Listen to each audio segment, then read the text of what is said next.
Apasutayang Purisu Baliwadu Cirati. Ini adalah sebuah syair yang sangat mengagumkan, juga membuat Sang Buddha terlihat berbicara blak-blakan, berbicara apa adanya. Apasutayang Purisu, orang-orang yang tidak terpelajar, orang-orang yang tidak mau belajar. Mereka akan tumbuh menjadi tua, akan tumbuh menjadi renta, tetapi kebijaksanaan mereka tidak bertambah. Sang Buddha mengibaratkan orang-orang semacam ini persis seperti sapi, seperti lembu. Sapi ataupun lembu ataupun kerbau, dagingnya bertambah, tetapi kebijaksanaannya tidak berkembang. Syair ini mengingatkan saya pada sebuah syair yang terdapat dalam sebuah buku kuno. Dan syair ini mengatakan bahwa makan, tidur, rasa takut dan dorongan seksual itu sama-sama dimiliki oleh manusia dan binatang. Yang membedakan itu adalah dharma. Dharma yang dimaksud oleh pujangga kuno ini dalam literatur Buddhis disebut dengan kebijaksanaan.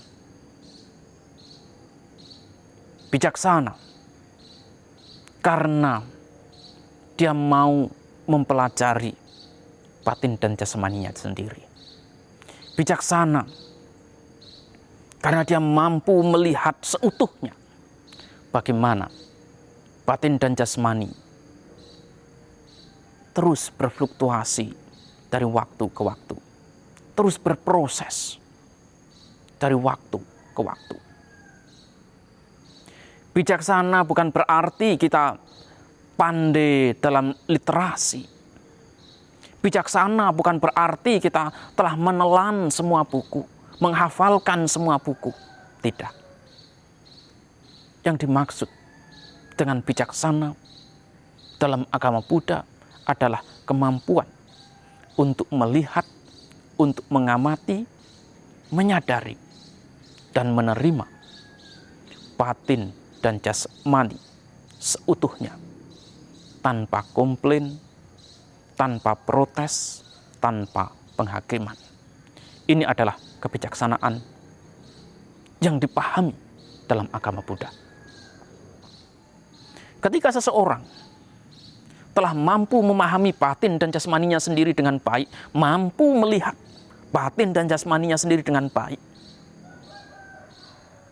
dia sesungguhnya telah menguasai dunia ini dengan baik. Dia telah mengelilingi dunia dengan baik. Dia telah menjelajahi dunia dengan baik. Tetapi mereka yang tidak sanggup untuk melihat, mengamati, menyadari, dan memahami, serta menerima batin dan jasmaninya adalah orang-orang yang tidak bisa dikatakan sebagai bijaksana. Karena dia tidak memiliki pengetahuan tentang batin dan jasmaninya sendiri. Karena dia tidak memiliki kemampuan untuk menerima batin dan jasmaninya sendiri.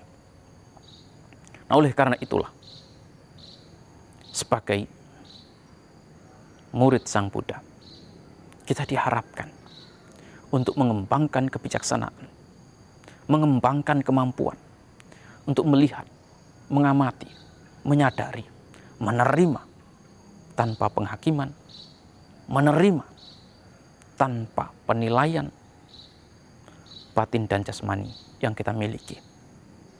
Kita menerima seutuhnya tanpa komplain sedikit pun.